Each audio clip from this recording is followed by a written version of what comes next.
wa nabda ala barakatillah. Alors, j'ai bien désactivé la salle d'attente? Ouais, parfait. Très bien. Bah, écoutez, on va poursuivre, hein, le cours qu'on avait débuté, il y a 2 semaines déjà. Regardez bien, barakallahu fikum. La dernière fois, souvenez-vous, hein, le, heu, le cours qu'on a fait, les 2 cours qu'on a fait, c'était assez difficile, hein, en toute honnêteté, hein. Je suis rentré un petit peu dans les détails, hein, quand on s'est intéressé à la question des sifat al-khabariyya. Vous vous souvenez ou pas? Tout le monde se souvient de la définition des sifat khabariyya, Non, hein? Sifat al-khabariyya, c'est les attributs de Dieu qui, dès lors qu'on les écoute, on a l'impression qu'il y a une ressemblance avec le divin. Vous souvenez ou pas? avec Et on les avait hommes, dit avec l'être humain. souvenez-vous, hein, c'était un petit peu complexe, hein, on est rentré dans les détails techniques. On avait dit que les savants interprétaient ces différentes, sifat d'une manière unique ou multiple? Multiple. Multiples, Multiple, principalement. barakallahu fikum. Et ils ont la légitimité de les interpréter de manière multiple ou pas? Ils ont la légitimité Oui. Exactement, parce que le texte est dhanni ouverte à ad-dilala, il est ouvert l'interprétation. à l'interprétation. Et donc on a fait 2 cours, approximativement d'1 heure chacun, même plus qu'1 heure pour information. En tout, ça nous a fait approximativement, 2 cours de pratiquement entre 2 heures et demie et 3 heures, hein, pratiquement, pour pouvoir expliquer la problématique. Aujourd'hui, on va voir le résultat de tout cela, hein, d'accord? On l'a déjà assez longuement évoqué la dernière fois. On avait dit que Ahl Sunnah wal Jama'a, c'est 3 grandes écoles, Al-Hanabila, ال الم Ouais, ça الأشعرية finit ça et maintenant. Franchement, hein. الماتريدية, C'est abusé d'accord? quand C'est même, ce hein. qu'on avait dit. Alors, très bien, d'accord? Et aujourd'hui, on va simplement voir le résultat de tout ça, d'accord? Donc en gros, il y a 2 grandes écoles. D'un côté, ce qu'on appelle le tafwid et d'un autre côté, ce qu'on appelle le ta'wil, d'accord? Donc faites attention, les 2 cours qu'on a vus la dernière fois, c'était exceptionnel, hein. C'était, on va dire, relativement difficile et en toute honnêteté, je l'ai pas tout dit, hein. Il y a beaucoup d'autres choses à dire, mais simplement ce qu'on a vu, c'était amplement suffisant pour vous dire si un jour, vous êtes confronté à des personnes qui vont dire: «Toi, ce que tu fais, astaghfirullah rabbal alamin, tu dis que Dieu, il a pas de main, tu dis que Dieu il int» là et tu dis que tu interprètes et cetera, tu dis: «Attention, j'ai appris effectivement qu'il y a différentes postures parce que le texte était ouvert à l'interprétation. On a un principe, c'est qu'on ne dit jamais que Dieu ressemble à la création, c'est le principe le plus important. Laysa kamithlihi shay, et aucune créature et rien ne peut lui ressembler. Walam yakul lahu kufuwan ahad, et aucun et personne n'est semblable à Dieu. Et les savants ont interprété plutôt ont interagi avec ces différents textes de différentes manières. Certains ont attribué à Dieu ces textes-là de manière à comprendre au sens propre, mais ils ont dit que Dieu ne ressemblait à rien à sa création. D'autres ont dit, ben, on va tenter d'interpréter. La signification de la main, c'est quelque chose, la signification de l'œil, c'est quelque chose. Pas de manière catégorique, mais de manière à tenter de comprendre la véritable signification du texte. Et d'autres vont dire, bah, écoute, moi je crois la véracité du texte, je n'interprète pas, et je remets à Dieu l'explication de ce texte. Voilà, c'est les 3 grands avis. Et que vous prenez le premier avis, le deuxième avis, le troisième avis, vous allez suivre une énorme quantité de savants à travers l'histoire musulmane. Vous avez un texte, hein, qu'il faut connaître, qui dit: «Man qallada aliman laqiya Allah saliman». Quiconque imite un savant rencontrera Dieu en paix. C'est vrai ou pas? Dieu ne va jamais te juger sur une question ouverte à l'interprétation. Et c'est ijma', il y a un consensus des savants sur la question. D'accord? Dieu ne va jamais punir une personne parce que les savants ont divergé sur des questions qui sont secondaires. Que tu prennes le premier avis, le deuxième, le troisième, tu fais ce que tu veux, sans aucun souci. Par contre, tu as le droit, effectivement, des fois, de passer du premier avis au deuxième avis, en fonction de tes connaissances, en fonction de tes lectures, etc. Mais ne va jamais critiquer, insulter, calomnier, voire excommunier, c'est-à-dire extraire, plutôt retirer, pardon, rejeter, sortir quelqu'un exclure quelqu'un de la sphère de la foi. Ne faites jamais ça. C'est l'une des portes les plus dramatiques qu'une personne puisse ouvrir. D'accord? Bah, écoutez, bismillah, on avance du coup. Donc ce qu'on va voir aujourd'hui, la présentation des sifat al-khabariyya, on l'a déjà fait, hein, mais là simplement, comme on l'a déjà vu en amont, c'est une révision. Ensuite, quelle attitude adopter de manière générale? On l'a déjà expliqué la semaine dernière, mais là je pense que ce sera plus précis. Et ensuite, explication de tafwil et de ta'wil qu'on a déjà fait la semaine dernière, mais là c'est simplement un cours qui va nous permettre de mettre les points sur les i. Très bien, bismillah. Les sifat al-khabariyya. Que signifient les sifat al-khabariyya? On l'a évoqué la dernière fois. Dans le Coran et la Sunna, nous retrouvons des textes qui indiquent une ressemblance entre Dieu et la création. Quelqu'un se souvient du nombre de textes qui rentrent dans la catégorie des sifat al-khabariya? Il y en a combien? Il y a combien de sifat khabariya? Quelqu'un se souvient ou pas? 5, 6 ou 7? Il y en a 7, 7. non? Exactement, il y en a 7. D'accord? Et regardez bien étymologiquement. Sifat, on a dit que c'est un attribut. Ah bah, c'est facile. Khabariya, ça vient du mot en langue arabe, khabar. Khabar, c'est une information. Ça veut dire quoi? Les attributs de l'information. C'est pas ça que ça veut dire. En fait, ça veut dire des attributs que nous attribuons à Dieu. Et pourquoi on les attribue à Dieu? Parce que le khabar, l'information, le Coran et la Sunna, nous ont transmis cette information. On a le droit de dire Yadullah, la main de Dieu, parce que le texte nous a dit cela. On a le droit de dire Aynullah, l'œil de Dieu, mais comprenez avec les différentes interprétations que je vais faire, parce que le texte nous a dit. On a le droit de dire autre chose ou on doit se taire? On a le droit de dire autre On a chose. le droit. Les Non, oreilles, ça dépend des écoles. On doit se ah, taire, non? on doit se taire, hein, exactement. Peut-être c'est moi qui ai mal formulé la question. Très bien. Une personne, Allah yahfazna, ce que je vais dire c'est catastrophique, faites attention. Hein. D'accord? Mais c'est dans le cadre de l'explication. Une personne va se dire, il va réfléchir, bah tiens, Dieu il te dit qu'il a Aynullah. Aynullah, ça veut dire l'œil de Dieu. D'accord? Euh, Dieu va te dire qu'il y a Yadullah, la main de Dieu. D'accord? Une personne va se dire, bah tiens, il y a également les oreilles, et je peux dire l'oreille de Dieu. C'est possible de dire ça ou c'est totalement interdit? Totalement on peut le interdit dire parce que c'est Allah, présenté dans le c'est pas Coran, attribué Le mais texte est pardon. venu ainsi, on a le droit de le dire. Alors, attendez. Mais pas dans l'interprétation, en disant que c'est la même chose que l'œil que nous on a ou la main que nous on a. Alors en fait, le terme d'oreille est pas un mensonge, ça n'existe pas. On peut pas attribuer à Allah une chose que lui-même ne s'est pas attribuée. Exactement. Barakallah fikum. Faites attention à cela. Hein. On n'a absolument pas le droit. D'accord? Absolument pas. Parce qu'il n'y a aucun texte. Ah S'il y oui, avait si un ce n'est texte, pas présenté, bien bien entendu. évidemment, Bien dans ce sûr, sens-là. si c'est pas présent dans le Coran, oui, ou dans la Sunna, bien sûr. Exactement. Là, il n'y a aucun texte. Les seuls textes que j'ai évoqués, c'est les textes que j'ai évoqués la dernière fois. El-Yed, la main, l'œil, d'accord? El-Wajh, la face. Vous avez l'Asabi', les doigts. Vous avez également ce qu'on appelle le Shars. Vous avez Saq wal-Qadam, le pied, la jambe, etc. Et en fait, toute la problématique, toute la polémique tourne autour de ces textes-là. Et ce sont les seuls textes que nous attribuons à Dieu. Hein. Parce que le texte nous en a informé. Mais en aucun cas, on rajoute des éléments. En aucun cas. Sinon, on tomberait dans ce qu'on appelle en arabe l'anthropomorphisme. L'anthropomorphisme, c'est quoi? C'est le fait de donner à Dieu un aspect humain. Et c'est formellement interdit. Ça va, vous me suivez sur ce point-là ou pas? Oui, oui, très clair. Hein? Allah yubarik fikum, d'accord? Donc c'est ça, sifat al-khabariya. Faites attention. Hein. Donc dans le Coran et la Sunna, nous retrouvons des textes. Des textes en nombre limité ou pas du coup alors?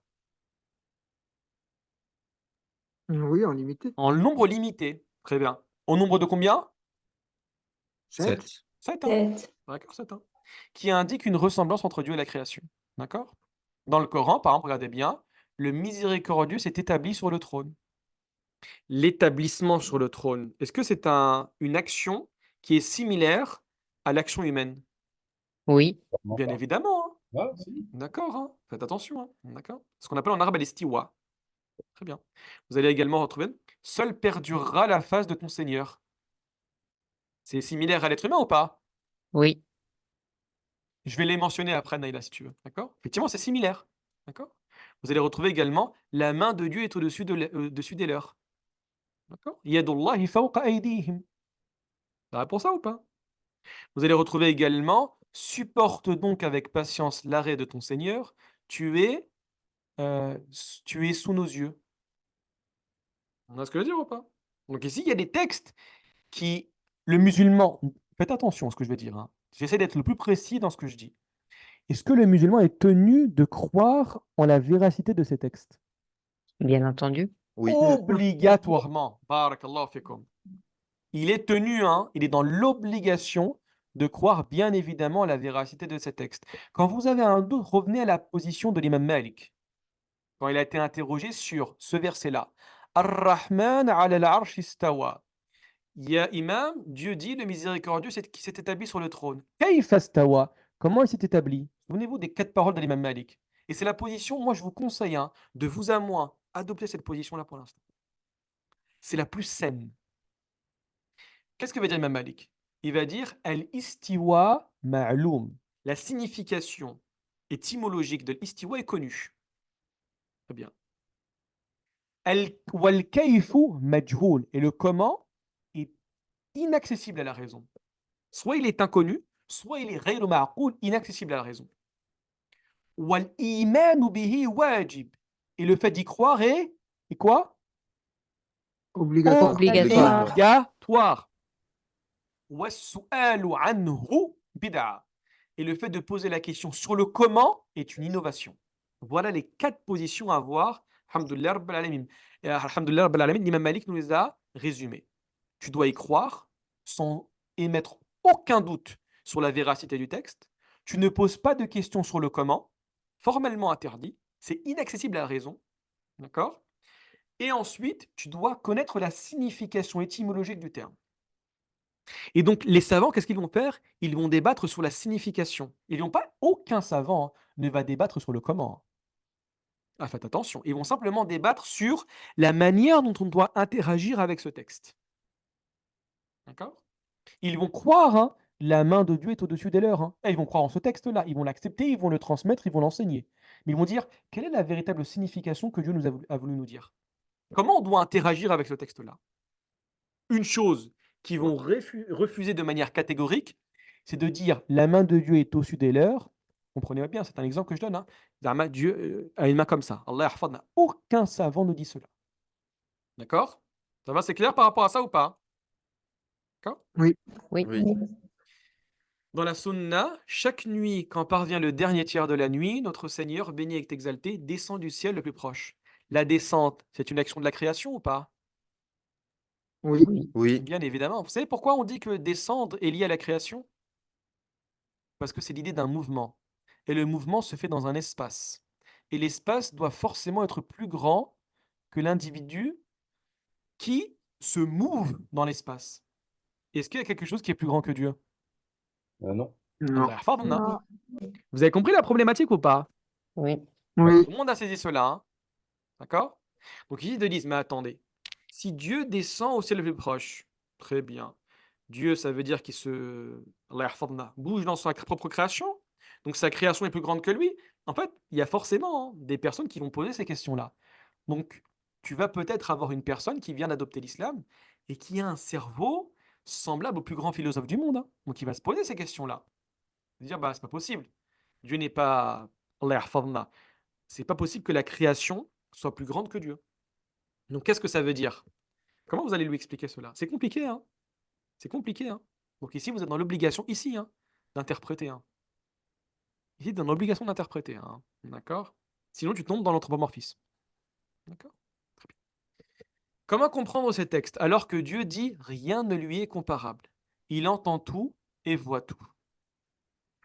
Face à cette problématique, les savants se sont divisés grosso modo, et je dis bien grosso modo, hein, en 2 grands courants. On a dit les 2 parmi les anciens, c'est le tafwid ou le ta'wil. Le tafwid, c'est de dire j'y crois et je remets à Dieu. C'est la position d'Imam Malik. Regardez ici, Imam Malik. Est-ce qu'il a interprété ou il a remis à Dieu la véritable signification? Il a remis à Dieu Il a la remis à véritable Dieu. Hein. signification. Exactement, il a remis à Dieu. Hein. Il n'a pas expliqué. Il a dit moi j'y crois. On sait en langue arabe ce que ça veut dire. On y croit. On ne demande pas le comment et on ne pose pas de questions. D'accord? Les deuxièmes vont dire non. C'est les partisans du ta'wil. Eux, ils vont avoir la même position initiale que les personnes du tafwid, hein, mais ils vont te dire on va essayer d'interpréter. Et est-ce que l'interprétation est défendue de manière totale et absolue? Non. Non. Souvenez-vous la dernière fois, on avait expliqué que 2 grands compagnons ont interprété ce qu'on appelait la dernière fois al-ma'iyya. Al-ma'iyya, c'est le fait de dire que Dieu est avec nous. Ibn Abbas et la femme du prophète sallam, Salama, en disant que quand Dieu dit « et il est avec vous », où est-ce que vous vous trouvez? Il est véritablement avec vous ou il est avec vous par son savoir? Par le savoir. Par le savoir. Hein. Et donc, les partisans du ta'wil, de l'interprétation, vont dire, on se base sur la pratique des compagnons, qui est une pratique de référence, pour pouvoir dire qu'on aura la possibilité par la suite d'interpréter les autres sifat al-khabariya en fonction des contextes. Dans certains cas, la main de Dieu va vouloir dire le pouvoir. L'œil de Dieu, la préservation et la vision. On a ce que je veux dire ou pas? Euh, la colère de Dieu, c'est l'absence d'agrément, etc. D'accord? Très bien. Donc, quelle attitude à adopter de manière générale? Très bien. Face à ces textes, il incombe aux musulmans de, là c'est les obligations, croire en ces textes car présents dans le Coran et la Sunna. Personne n'a le droit et la légitimité de refuser ces textes, de les rejeter. Vous savez qu'en islam, on considère que rejeter un texte, qat'i al-thubut, qat'i al-dilala, donc principalement un texte du Coran, hein, qat'i al-thubut, qat'i al-dilala extrêmement explicite, est une œuvre de négation, hein. La personne sort de l'islam, hein. Vous savez pourquoi? Parce que c'est comme Parce qu'elle si, dit que Dieu s'est trompé. exactement, il attribue la faute à Dieu, ou il rejette une partie de la révélation. D'accord? Rejeter une partie de la révélation est synonyme au rejet de l'ensemble de la révélation. D'accord? Donc le musulman croit en la totalité de ces textes-là de manière initiale.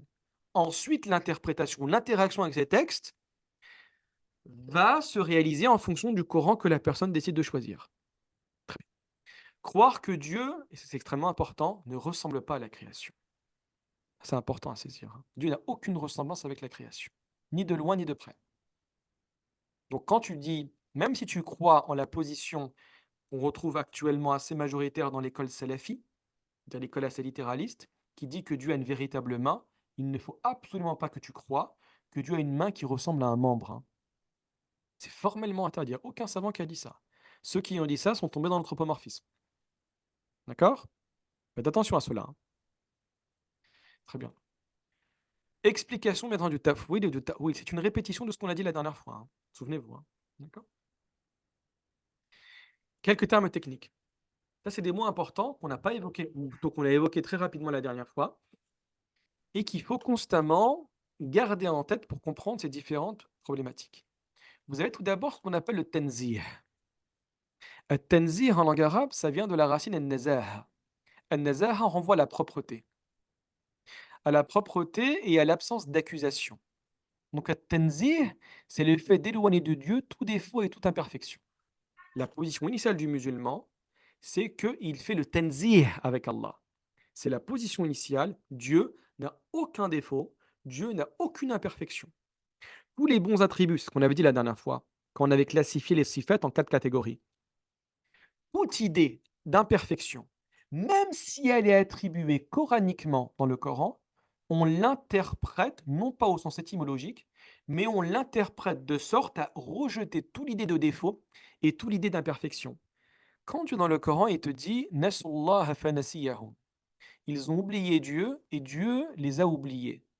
Vous êtes d'accord avec moi que l'oubli est une imperfection et un défaut? Oui, Mais par contre, le texte l'a attribué à Dieu. oui. Très bien. La position initiale du musulman, c'est qu'il dit que ce texte-là ne peut être attribué à Dieu de manière euh, réelle. Tu dois obligatoirement l'interpréter. Est-ce qu'un musulman peut dire bah, Dieu comme si c'est attribué l'oubli, Allah yahfazna, Dieu oublie, mais d'une manière différente de l'oubli des créatures? C'est accepté ou c'est refusé? Non, refusé. Non, C'est catégorique. refusé de manière catégorique. Ça peut paraître un peu bizarre, hein, parce qu'il y a un verset où Dieu dit Nasullaha fanasiyahum, ils ont oublié Dieu et Dieu les a oubliés. Et tu as un verset dans Surat Maryam qui dit Wa ma kana rabbuka nasiya, et Dieu n'oublie pas. Donc tu as l'impression que c'est antinomique, tu as l'impression que c'est contradictoire. Donc qu'est-ce que tu dois faire? L'interprétation. D'accord? Donc le Tanzi, c'est ça.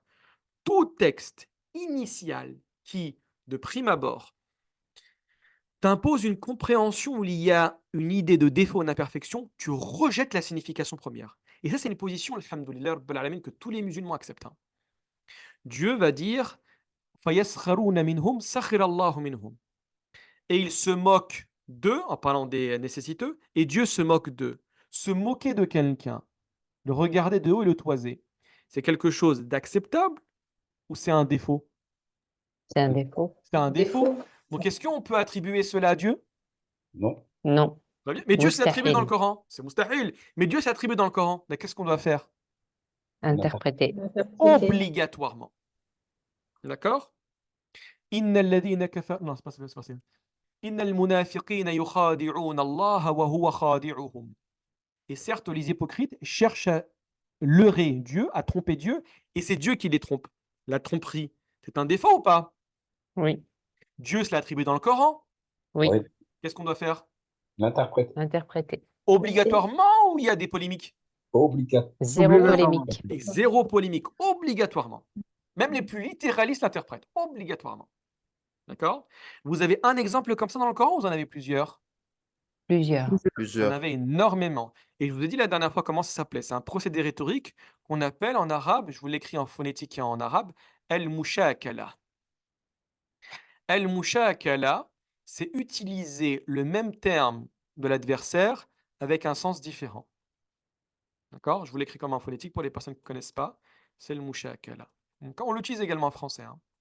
D'accord? Tu veux faire le malin, on verra c'est qui le malin. Tu veux faire le cow-boy, on verra c'est qui le cow-boy. On utilise ça ou pas? Oui. C'est Rira vrai ou bien pas? qui rira le dernier. Exactement. Rira bien qui rira le dernier. D'accord? Donc c'est un procédé rhétorique. Le Coran l'a utilisé. Le Coran le dit. Le Coran a été révélé à 14 reprises dans le Coran, dit qu'il a été révélé en langue arabe. Donc ça veut dire avec la mentalité arabe, avec les structures arabes, avec la grammaire arabe, avec la morphologie arabe, avec l'éloquence arabe. D'accord? Donc l'un des principes les plus importants en langue arabe, c'est l'idée de métaphore. Ce qu'on appelle en arabe le majaz également, le sens métaphorique. Donc c'est un procédé métaphorique qu'on va retrouver dans le Coran. Ça va pour ça ou pas? Ça c'est clair? Oui. D'accord? Très bien, on poursuit. Deuxième des choses à garder en tête, le tashbih. C'est donner à Dieu un semblable. On l'accepte ou on le refuse de manière catégorique? Refus On catégorique. le refuse de manière catégorique. Barakallahu fik al-sheikh. D'accord? On n'accepte absolument pas le tashbih. Dieu ne ressemble en aucun cas à sa création. Barakallahu fikum. Et à partir de quoi on détermine cela? Qu'est-ce qui nous dit, comment on sait que Dieu ne ressemble pas pas à sa création? Il le dit lui-même C'est dans le coranique. Coran. Exactement, il le dit lui-même dans le Coran. Walaysa kamithlihi shay. Et absolument rien ne peut lui ressembler. Donc Dieu n'a aucun shabih, un semblable. Rien ne ressemble à Dieu. At-tashbih. Vous avez compris le premier? Donc la première des choses, c'est que le musulman a une position de principe at-tanzih. Il donne à Dieu, plutôt il éloigne de Dieu toutes les idées d'imperfection et de défaut. Deuxième des choses, il ne donne aucun semblable à Dieu. Et à tous les niveaux. D'accord? Tu n'as même pas le droit de dire au niveau physique, Allah yahfadna. Tu n'as pas le droit de dire ça. Pourquoi? Parce que dire ça, c'est c'est dur des fois de faire ce cours. Hein. C'est attribuer à Dieu un physique. Allah yahfadna. On ne dit pas ça. Le musulman ne dit pas ça. Le musulman se tait. Le musulman, Dieu dit il est là, ce qu'on appelle en arabe dhat al-ilahiyya, l'essence divine, et vous vous taisez, vous ne dites plus rien du tout. Vous attribuez à Dieu simplement ce à quoi il s'est attribué. Le comment, on se tait. D'accord? Donc il n'y a aucune ressemblance à Dieu. D'accord? Ensuite, vous avez également ce qu'on appelle al-ithbat. Al-ithbat, c'est attribuer à Dieu les sifat. Et pour information, les trois écoles que j'ai mentionnées au préalable, al-Hanabila, al-Ash'ariyya et al-Maturidiyya, les trois font partie de la catégorie des ithbat, hein. Al-Muthbita, ceux qui attribuent à Dieu les sifat, par opposition à une autre catégorie qu'on appelle al-Nufat. Je ne pense pas l'avoir écrit, c'est pour ça que je vous l'écris en parlant. Nufat. Nufat, ça vient de la racine en arabe nafa yanfi, pour dire nier. C'est ceux qui vont nier à Dieu ses attributs. Et on va en retrouver. Hein. Et c'est une école dont on parlera plus tard, qu'on appelle les Mu'tazila. Vous avez déjà peut-être entendu le terme de Mu'tazila. Oui, tu nous en as Hein, parlé, oui. vous en avez parlé, hein. Oui. Al-Mu'tazila, ce sont des musulmans qui aujourd'hui pratiquement ont disparu, qui sont arrivés au premier temps de l'islam. Et le terme vient d'une racine arabe, i'tazala ya'tazilu, pour dire s'éloigner d'eux. Le fondateur est un homme qui s'appelle Wasil ibn Ata. Et on les a appelés Mu'tazila après qu'il s'est éloigné de l'assemblée de l'un des plus grands successeurs qui s'appelle Al-Hassan al-Basri, d'accord, un grand tabi'i. Et vous allez voir que les Mu'tazila vont avoir des principes dans le domaine de la foi qui sont assez différents de Ahl Sunnah wal Jama'a, les trois écoles que j'ai mentionnées au préalable, à savoir Al-Ash'ariyya, Al-Hanabila ou Al-Maturidiyya. Il y a principalement, c'est le fait de rejeter, ça c'est important, et comprenez, c'est un petit peu dur, hein, ce que je vais dire, hein. C'est le fait qu'ils vont refuser à Dieu, ils vont refuser d'attribuer les sifat. Ils vont dire que Dieu n'a pas de sifat. La dernière fois, on a vu que Dieu, parmi ses sifat, parmi ses attributs, qui m'en mentionne une sur laquelle il y a consensus. On a le droit de l'attribuer à Dieu. Laquelle, par exemple? Yadullah, La vue. Alors, la vue, etc. La vue, oui. On l'attribue, mais on l'interprète de manière différente. La vue, al-basar, ah, ah oui, oui, basar, l'unanimité. Le savoir, Sam, oui ou Oui, non? unanimité. Exactement. Le pouvoir, Unanimité. Unanimité. tous les savants l'acceptent, hein. Mais البقاء al-baqa, jamil jiddan, le fait que ce soit le premier, le fait qu'il soit le dernier, le fait qu'il soit vivant, etc. C'est des questions sur lesquelles, alhamdoulilah rabbil alamin, tous les savants sont d'accord. D'accord? Eux vont les refuser. Eux vont les rejeter. Pourquoi? Ils ne vont pas les attribuer à Dieu. Ils vont dire que Dieu est puissant sans pouvoir. Dieu veut sans volonté. Dieu est vivant sans vie. Dieu, comment dirais-je, est savant sans savoir. Donc ils rejettent ces faits. Pourquoi? Est-ce qu'une fois je vous l'ai expliqué ou pas? C'est un petit peu dur, hein? Est-ce qu'une fois je vous l'ai expliqué ou pas? Non. Non? Très bien. On le fait rapidement, hein, parce que ce n'est pas le programme du cours, mais pour que vous compreniez. Tout le monde a... C'est un exemple, hein, que je donne, hein, Allah yabarak fikum, hein, pour que vous compreniez bien. Tout le monde comprend ce signe-là. Ce signe-là, c'est quoi? L'infini. L'infini. En d'autres termes, quand je dis l'infini, il n'y a plus l'idée de passé, de futur, hein, ça n'existe plus, hein. Il n'y a pas de début, il n'y a pas de fin. Dieu est infini. On a l'un des noms, les deux noms de Dieu qui mentionnent cela, c'est Al-Awwalu wal-Akhir, le premier et le dernier, comme dans Surat Al-Hadid. C'est vrai ou pas? Oui. Quand un être est infini, est-ce qu'il a besoin d'un créateur? Non. Pourquoi il n'a pas besoin d'un créateur? Il n'a pas de début. Il n'a pas de début. Est-ce que tout le monde est d'accord avec Mustapha? Moi, je suis d'accord avec lui, alhamdoulilah. Oui. Tout le monde est d'accord sur ce point-là ou pas?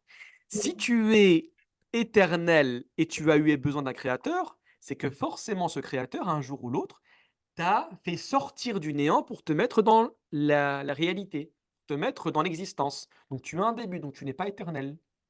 Le seul qui est comme ça, c'est qui? Allah C'est subhanahu. Allah, bien évidemment, bien évidemment. Très bien. Pourquoi les Mu'tazila vont rejeter les sifat? Ils vont vous dire, mais attendez, si Allah est éternel, ils l'acceptent. Et ils te disent que le pouvoir d'Allah est également éternel.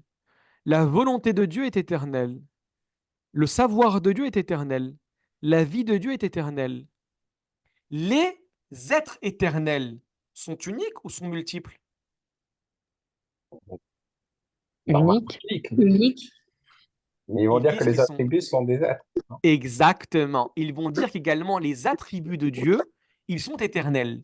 Et puisque les attributs de Dieu sont éternels, il y a une multiplicité d'êtres éternels, ce qu'ils appellent ta'addud al-qudama. Et s'il y a une multiplicité d'êtres éternels, il y a une multiplicité de divinités. Et c'est exactement ça le shirk. Vous avez compris ou pas? Donc ils considèrent Oui. que si tu dis que il y a Dieu et les attributs de Dieu, et les deux, Allah, vous comprenez, tout ça est éternel, tu rentres dans le shirk. Vous avez compris leur raisonnement ou pas? Oui. C'est la raison pour laquelle on les appelle également les rationalistes. D'accord? Parce qu'ils ont utilisé uniquement la raison ici pour pouvoir nier les attributs de Dieu. Donc ils vont te dire que Dieu est éternel, Dieu est savant, mais sans savoir. Dieu est puissant, mais sans pouvoir. Vous êtes avec moi sur ce point-là ou pas? Oui. D'accord? Et Non. du coup, dans ce que je viens de te dire, les trois catégories qu'on a mentionnées la dernière fois, les Ash'ariyya, les Hanabila et les Maturidiyya, les trois ne disent absolument pas cela, hein. Ils disent Dieu s'est attribué les attributs, on les attribue à Dieu et on se tait. Et qu'est-ce qu'on fait?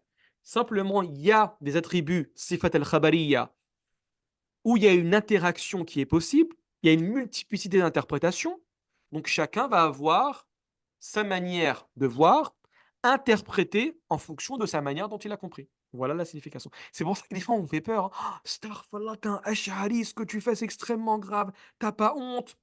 N'importe quoi, hein. Wallah, n'importe quoi. D'accord? D'accord. Donc ne soyez pas terrifiés, hein. Ne soyez pas terrifiés par cela. Alors, c'est un peu ce qu'ont fait les bouddhistes, attribuer une divinité à chaque exactement, Mustapha, hein, bien évidemment, hein, d'accord? Et pour information, les Mu'tazila, ce sont les cerveaux les plus grands de l'islam, hein. Au début de l'islam, c'est eux qui ont énormément, surtout sur la question de la sur la question de la prophétie, protégé les musulmans, hein, d'accord? Mais aujourd'hui, ça a quasiment disparu, hein, d'accord? Ça a quasiment disparu. Ensuite, vous avez An-Nafi. Bah voilà, bah c'est ça, bah en fait, j'avais écrit. An-Nafi. Nafi, c'est le fait de refuser à Dieu l'attribution des sifat. An-Nafi, qui a fait cela parmi les 4 groupes que je viens de dire? Les Mu'tazila, Al-Ash'ariyya, Al-Hanabila ou le Maturidiyya? C'est qui? Mu'tazila. Mu'tazila. C'est les Mu'tazila. Et aujourd'hui, on a encore des Mu'tazila ou ça n'existe plus? Il n'y en a Ça plus. n'existe plus. Ah, je te le garantis qu'il n'y en a plus, hein. Ah, je te le garantis qu'il n'y en a plus, hein. D'accord? Très bien. Très bien. Ahl Sunnah wal Jama'a, littéralement les gens de la Sunna, et on pourrait dire ça, et le consensus, et du groupe. C'est 99% des musulmans à travers le monde, hein. D'accord? Aujourd'hui, les 2 plus grands groupes de musulmans, d'un côté, c'est les Ahl-Sunnah wal Jama'a, ce qu'on traduit généralement par les sunnites. Et d'un autre côté, tu vas retrouver qui? Les Les chiites. chiites. Exactement. chiites. D'accord? Donc, tu as Sunnah wa Shia. Sunnah wa Shia. Et vous savez, c'est quoi le plus gros point de discorde entre les sunnites et les chiites? C'est pas sur Dieu, hein. C'est sur J'allais quoi? te le demander en plus. Ah, vous savez, c'est quoi? Sur C'est Ali. pas. C'est exactement ça.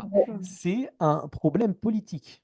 Et c'est en aucun cas. En fait, c'est un problème politique qui a conduit à des ramifications théologiques et dogmatiques qui créent de la sédition actuellement. Et la base du problème entre les deux, c'est un problème qui est politique. Et principalement quoi? La succession politique du prophète Mohammed alayhi salatu wassalam.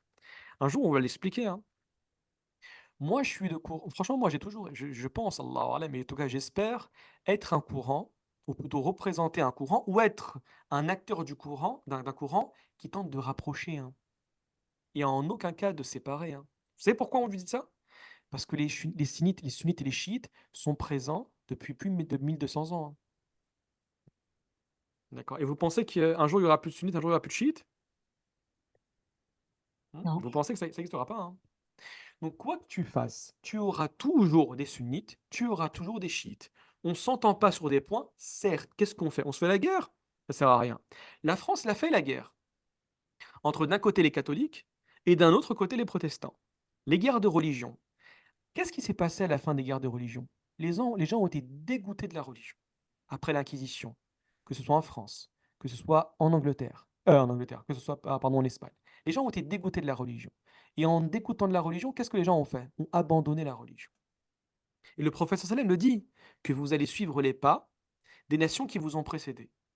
Tel un reptile, s'il rentre dans son terrier, vous allez rentrer également dans ce terrier. Et là, les compagnons sont étonnés. On dit, Ya Rasulallah, qui? Les juifs et les chrétiens? Le prophète sallam a dit, qui alors? En fait, on a la chance, entre guillemets, d'avoir 2 communautés qui nous ont précédés. Et donc, on doit tenter d'éviter les fautes qu'ils ont réalisées. Ils se sont entretués. Vous savez qu'on est des petits joueurs actuellement. Quand tu vois ce que fait Daesh, wallah, c'est vrai. Quand tu vois ce que fait Daesh, c'est catastrophique, hein. Mais comparé à ce qu'a fait la France en termes d'inquisition contre les protestants, wallah, on est des petits joueurs. Wallah, on est des petits joueurs. Quand je dis on, comprenez que j'inclus ici euh, les, euh, les groupes radicaux extrémistes musulmans. On est des petits joueurs, hein. Quand vous voyez un jour, allez sur Internet et tapez outils de torture, inquisition. Je vous garantis que les pires films d'horreur n'ont pas fait. Regardez un petit peu pourquoi Voltaire a écrit son livre extrêmement connu, Le traité de la tolérance. Pourquoi il l'a écrit pour Jean Calas? Qu'est-ce qu'on a fait à Jean Calas, qui a été accusé d'avoir tué son propre frère qui, lui, était catholique? Pourquoi? Tentez de déterminer cela. Où on est des petits joueurs. Donc en fait, on vous dit quoi? On vous dit il y aura toujours des sunnites, il y aura toujours des chiites. Qu'est-ce qu'on doit faire? On s'entretue? Pour information, regardez bien. Ce que je vais dire, c'est un petit peu dur. Hein. On a le temps ou pas? Ah, on a encore 5 minutes, c'est la fin, on a le temps. Regardez bien. Ce que je vais dire, c'est un petit peu dur. Pour tout musulman qui aime Dieu et qui aime son prophète et qui aime les compagnons, c'est dur ce que je vais dire. Mais c'est une réalité. Quand nous, chez les sunnites, on entend le nom d'Abu Bakr, on entend le nom de Omar, ce sont nos références. Abu Bakr, on dit tout le temps, radiyallahu anhu, le meilleur des compagnons après le prophète Mohammed alayhi salatu wassalam. On dit Abu Bakr as-Siddiq, le grand véridique. On dit Omar, c'est la personnification de la justice. Omar ibn al-Khattab, al-Farouq, celui qui différencie le bien et le mal. Très bien. Chez les chiites, et pour être tout honnête avec vous, ce n'est pas tous les chiites, c'est une catégorie de chiites qu'on appelle al-Ithna Ashriya, les chiites duodécimains, qui croient à la présence de 12 imams après le prophète Mohammed sallallahu alayhi wa sallam, dont le premier est Ali ibn Abi Talib. Quand ils entendent Abu Bakr et Omar, ils disent La'anahumullah, que Dieu les maudisse. C'est dur pour un musulman d'entendre ça ou pas? Un sunnite qui entend ça, c'est dur ou pas? Ah oui. Ah oui, Ah, c'est catastrophique. Ouais. Terrible, ça. C'est terrible d'entendre ça. C'est difficile. Tu es en train de... Tierno, alors, là, mec, tu bois un café tout d'un coup et tu parles avec un musulman, tu le connais pas. Ah, comme ça. Alhamdoulilah. Eh, t'as vu, j'ai vu cette histoire sur Omar ibn al-Khattab. Et la personne en face de toi, Omar, l'ennemi de Dieu. Tu te lèves ou pas, Tierno? Allahu Akbar. C'est la surprise. Mais tu sais pas quoi? Tu sais pas où te mettre. Tu es Ouais, d'accord avec moi? Tu exactement. dis, mais t'es sérieux là? Tu veux pas qu'on poursuive la conversation avec cette personne-là? Vous êtes d'accord avec Non, moi ou loin pas de sur ce là. point-là? La, Ah, la question que je veux me poser, c'est est-ce qu'on est de la même religion, lui et moi? exactement. Mais tu vas dire, mais t'es sérieux, mon ami, ou quoi? Qu'est-ce que tu racontes? Très bien. Donc, qu'est-ce qu'il a fait ici? Il a insulté un compagnon du prophète sallallahu alayhi wa sallam, que nous vénérons, hein, les compagnons du prophète sallallahu alayhi wa sallam. Comme on dit en arabe, ala ar-ra'si wal 'ayna. Imaginez que vous êtes comme ça, chez vous, et tout d'un coup, il y a un compagnon qui rentre. Vous savez plus où vous mettre. Vous dites, mais eux, c'est nos références. On a vécu pour connaître leur vie. Vous êtes d'accord avec moi sur ce point-là ou pas? Oui. Et une personne qui les insulte, c'est extrêmement difficile. Très bien. Mais regardez le Coran, qu'est-ce qu'il va dire? Quelle est la chose la pire? Insulter un compagnon ou insulter Dieu? De Dieu, sans commune mesure. Bien évidemment. Barakallahu fikum. Le Coran considère que le fait de dire que Jésus est Dieu, Jésus est fils de Dieu, c'est une insulte à Dieu. Vous êtes d'accord avec moi ou pas sur ce point-là? Oui. Effectivement. Hein? Regardez la dernière page de la sourate Maryam. Dieu te dit que, Allah te dit que le fait d'avoir attribué à Dieu un fils, le fait d'avoir dit que Jésus est fils de Dieu, c'était à 2 doigts de faire craquer les cieux et la terre. تكاد يتفطرن منه السماوات والأرض, comme dans le sens du verset, pardon. D'accord? تكاد يتفطرن منهن. D'accord? Le fait d'avoir attribué à Dieu, ça allait faire exploser et fissurer les cieux. Vous êtes d'accord avec moi ou pas? Malgré cela, qu'est-ce que le Coran nous demande? De parler avec les juifs et les chrétiens de la meilleure manière qui soit. Et vous savez qu'également, certains juifs ont insulté Dieu. Hein. وَقَالَتِ الْيَهُودُ يَدُ اللَّهِ مَغْلُولَةٌ. Allah يحفظنا. Et certains juifs ont dit, comprenez ici, la main de Dieu est fermée. Ça veut dire quoi la main de Dieu est fermée? Avare, entre Il est guillemets. avare. Hein. C'est quoi le pire? Là, c'est une insulte. Hein. Effectivement. Ah, bien évidemment. Malgré cela, le Coran, qu'est-ce qu'il nous demande? Il nous demande d'interagir, de débattre avec eux de la meilleure manière qui soit. Il te permet de manger de leur viande. Il te permet de te marier avec leur femme. C'est vrai ou pas? Il te permet, comme on a expliqué la dernière fois dans la conférence qu'on a fait, si ces derniers vivent dans un pays qui est musulman, tu dois leur garantir la protection, tu dois te subvenir à leurs besoins et tu dois effectivement leur protéger leur croix et leur édifice, leur synagogue et leur église. Et dans ces églises, ils vont continuer à dire des choses qui, aux yeux de la religion musulmane, est inacceptable. Vous êtes d'accord Oui, avec moi ou pas? c'est vrai. Vous savez très bien effectivement que quand le chrétien va rentrer dans une église, il va adorer Jésus. On le sait, mais qu'est-ce que le Coran nous demande de faire? De le respecter. De les préserver. De le préserver. Très bien. Et donc, du coup, maintenant, vous avez en face de vous une personne qui insulte Abu Bakr et Omar. Bien évidemment qu'on ne l'accepte pas. Mais qu'est-ce que si le Coran nous demande de respecter, de traiter de la meilleure manière qui soit, d'être tolérant envers une personne qui a des propos sur Dieu qu'on n'accepte pas, comment on doit être avec une personne qui partage notre foi sur les fondamentaux, à savoir que Dieu est unique et que Mohammed sallallahu alayhi wa sallam est le dernier des prophètes. Comment on interagit avec cette personne-là? On doit être La, respectueux la également. tolérance. La tolérance. Exactement. Exactement. La tolérance, c'est quoi? La tolérance, c'est dur, hein, mais c'est fondamental. La tolérance, c'est d'accepter qu'une personne n'ait pas les mêmes positions que moi et refuser de lui faire du tort par rapport aux positions divergentes des miennes. Allah gharib, tu n'as pas le choix. Certes, peut-être qu'on ne sera pas amis. Alors ça, c'est catégorique. Et par contre, je vais te tuer, je vais te massacrer. Malheureusement, Non. c'est le plan, c'est le piège dans lequel est tombé pas tous les musulmans, un grand nombre de musulmans en Syrie. Vous pensez qu'en Syrie, c'était une guerre contre quoi? D'un côté les sunnites, d'un côté les chiites. Et qui tirait le bénéfice? D'un côté, l'Occident, avec principalement L'Occident, les États-Unis, bien évidemment, et de l'autre côté, ça a été la la Russie, Russie. malheureusement. D'accord? Donc en fait, c'était une guerre par proxy, hein. C'était les grands empires qui se faisaient la guerre. Et nous, on était simplement la chair à canon. D'accord? Donc, barakallahu fikum. Donc, ça, on le verra, Inch'Allah ta'ala. Donc, nous, qu'est-ce qu'on est tente constamment de faire? C'est d'éteindre, de ne pas attiser le feu de la sédition.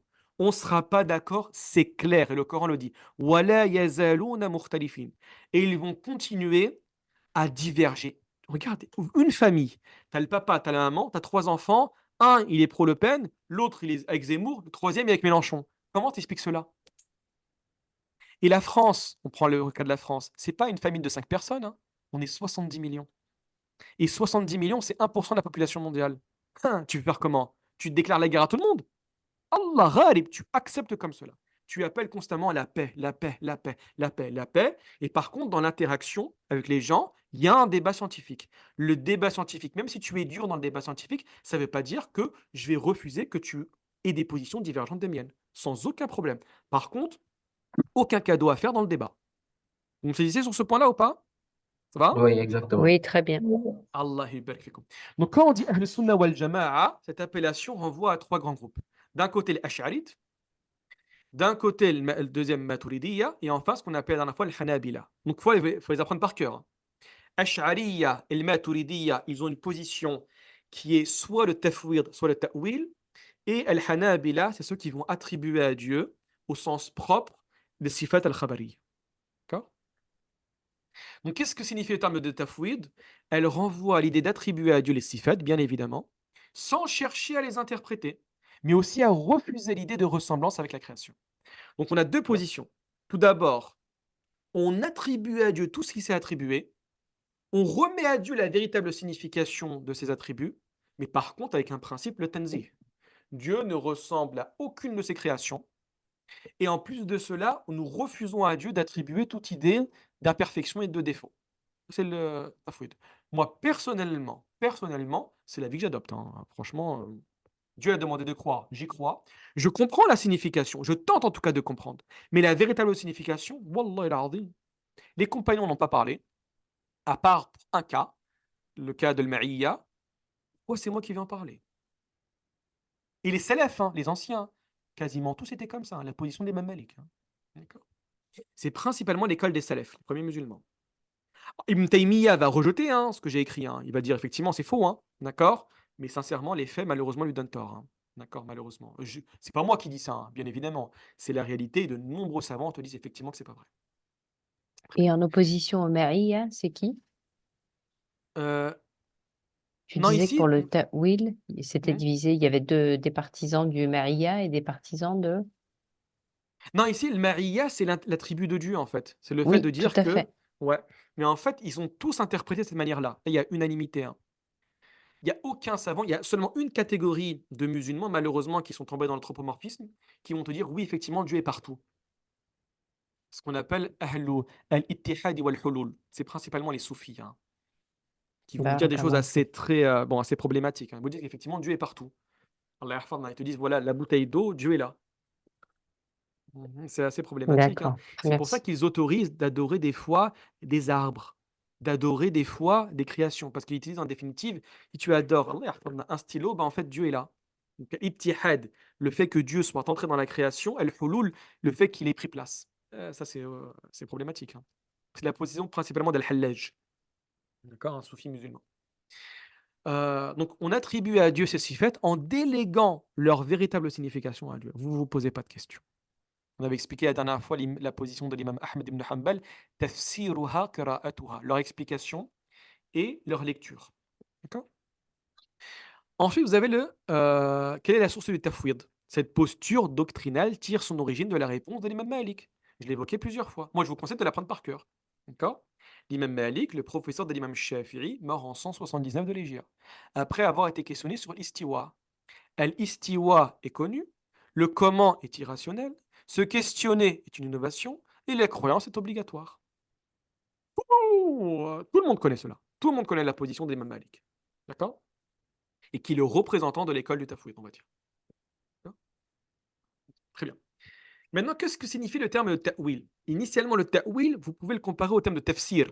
C'est une explication. Tenter de définir, d'expliquer. Elle renvoie à la volonté d'interpréter les sifat pour motif de tanzih. Ah, il faut comprendre ici pourquoi interpréter. Le motif de l'interprétation, c'est le tanzih. Le tanzih, c'est le fait de refuser à Dieu l'idée d'imperfection et de défaut. La dernière fois, il y a une catégorie où tous les savants sont d'accord pour pouvoir faire le ta'wil. L'oubli, la ruse, le fait de se moquer. Les savants divergent ou ils ne divergent pas ici? Ils sont tous d'accord. Ils sont tous d'accord sur le fait d'interpréter. Toutes les écoles, il n'y a aucun, à ma connaissance, qui dit non, Dieu oublie Allah yahfazna d'une manière qui est différente de l'être humain. Aucun. Donc en fait, ça veut dire quoi ici? C'est l'interprétation. Hein. Tu es obligé d'interpréter. Ça veut dire quoi? Refuser le sens propre pour aller au sens métaphorique. Ben, c'est exactement ça l'interprétation. D'accord?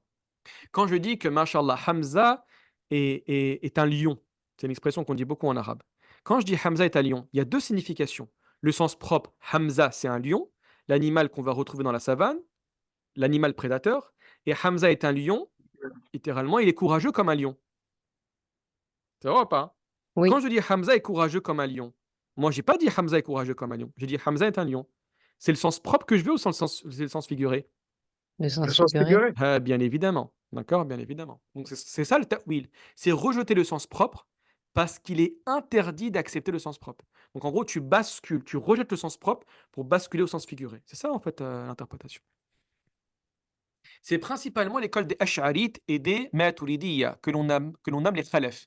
Toujours vous avez une opposition. Salaf, Khalaf. Salaf, Khalaf, c'est un mot que vous devez connaître. Hein. Salaf, c'est les anciens, et les Khalaf, c'est ceux qui viennent après les Salaf. Les Salaf, c'est quoi? C'est les 3 premières générations de musulmans. Les compagnons, ceux qui ont vu les compagnons, et ceux qui ont vu les compagnons. Voilà. Les Sahaba, at-tabi'in, wa tabi'i tabi'in. D'accord? Tout ce qui vient après, c'est ce qu'on appelle les Khalaf. Salaf, Khalaf, Salaf, Khalaf. Tout le monde a compris la signification des Salaf, Khalaf? Oui, C'est donc clair? nous, on est des khalaf. Oui. Bien évidemment, on est des Khalaf. Hein. Bien évidemment. Allah yabarak fik al-jinn. Très bien. Et donc, pourquoi ils le font? Ils le font pour idée de tanzi. Donc, on interprète sifat en respectant les modalités de la langue arabe. C'est ce qu'on a expliqué la dernière fois. Langue du Coran. Impossibilité du sens propre va obligatoirement conduire au sens figuré. Ils te disent que Dieu a dit qu'il avait une main. Yadullah. Très bien. Parfait. El yad, comme on la conçoit, c'est un membre. Pour Dieu, c'est une imperfection et un défaut. Parce que c'est une ressemblance à l'être humain. Donc, qu'est-ce qu'ils vont dire? Le Coran a été révélé en langue arabe. La signification de yad en langue arabe a une signification propre, al-jariha, le membre, mais il a également une signification, elle est dans n'importe quel dictionnaire. Hein. Vous trouvez yad, il y a une multitude de pages hein, sur les significations de ce mot-là. Donc ils vont dire, on va supprimer la signification initiale, pas de manière catégorique et absolue, et on va tenter de l'interpréter avec le sens qui correspond à ce mot-là. Donc ils vont le traduire par le bienfait, des fois ils vont le traduire par la générosité, des fois ils vont le traduire par le pouvoir. D'accord? Exemple d'interprétation. La main de Dieu, bah, c'est le pouvoir divin. Mais regardez bien, la dernière fois on avait dit que les significations qu'on a dans l'islam, elles sont soit dhanniya, soit qat'i. Quand on dit que la signification est dhanni, elle est soumise à des divergences ou pas? Quand on dit que c'est Oui. Oui, dhanni, eh oui, bien, oui, c'est Oui. ouvert à l'interprétation. oui. Quand on dit que la signification est qat'i, c'est ouvert à l'interprétation ou pas? Non. Non. Non. Non, très bien. Les tentatives, je dis bien les tentatives d'interprétation sont vannies. Hein. Ils disent, on pense ici effectivement que ça veut dire ça. Mais ils ne disent pas absolument, c'est ça la véritable signification. Non, ils disent, c'est ouvert à interprétation. On pense que c'est ça, on l'interprète ici. D'accord? Ils vont dire que l'œil de Dieu, bah, c'est la protection divine. Et franchement, c'est ce qu'on comprend, hein, sincèrement. Hein. D'accord? Quand Dieu va dire Tajri bi a'yunina, littéralement, que Dieu va dire concernant l'arche de Noé, qu'elle naviguait sous nos yeux. Vous avez tous compris, ça veut dire quand même en français. Hein? D'accord? Quand vous dites à quelqu'un, je garde un œil sur toi, vous avez du premier d'entre nous, au dernier d'entre nous, vous avez tous compris que je te surveille. C'est vrai ou pas? Et personne n'a compris que je garde un œil sur toi, ça veut dire que je prends un œil et je le garde sur toi, c'est-à-dire que je le mets sur toi. Personne n'a compris cela. D'accord? Très bien. Alhamdoulilah Rabbil Alamin. Voilà, on a au moins fini ce cours-là, l'un des cours les plus difficiles de l'année, hein, pour information. Hein. D'accord? Mais il fallait faire, franchement, il fallait faire cette interprétation. Il fallait faire plutôt ces introductions. Est-ce que vous avez des questions? Là, tout est clair. Ça va. Ça va? Oui, alhamdoulilah, tout est clair, très Alhamdoulilah intéressant. Rabbil- Allah yibarik fikum. Allah yibarik fikum.